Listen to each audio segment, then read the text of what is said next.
ఈ చెప్పని ఎవరు ఏమైనా తీసుకోరా ముక్కు అని కూడా అన్నారు.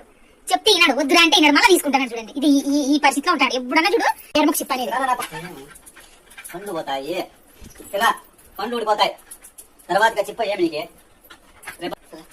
పండ్లు ఊడిపోతాడు. కిందేసి వేసే బయట ఎవరు మాట్లాడతావు నువ్వు అని.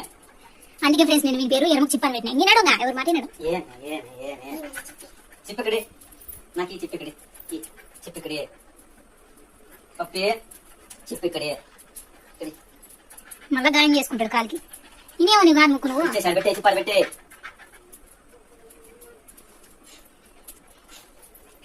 పనుకోడా మతా పనుకో పనుకో పనుకోడా అవుతావా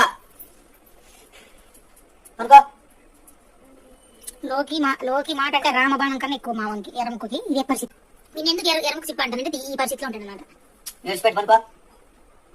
ఏ పప్పి పనుకో పప్పి పనుకో పప్పి అనుకున్నావా అనుకున్నావా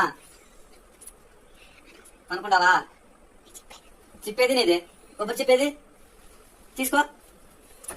చిప్ప తీసుకున్నా మేము పిల్లప్పుడు చిప్ప తెచ్చుకో బరుగులు పెడతాం చిప్ప తెచ్చుకో బరుగులు పెడతాం అంటే కబడ్డీలో అప్పుడు చిప్ప తెచ్చుకో బరుగులు పెడతాం చిప్ప తెచ్చుకో బరుగులు పెడతాం బరుగులు పెడతాం తీసుకో అంటే అంటాను మేము కబడ్డీలో.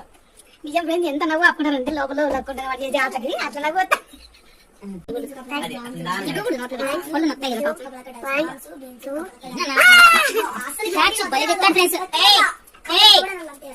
క్యాచ్ మహేష్ రిసుల్తా అంటే చూడండి ఇది మన ఆట.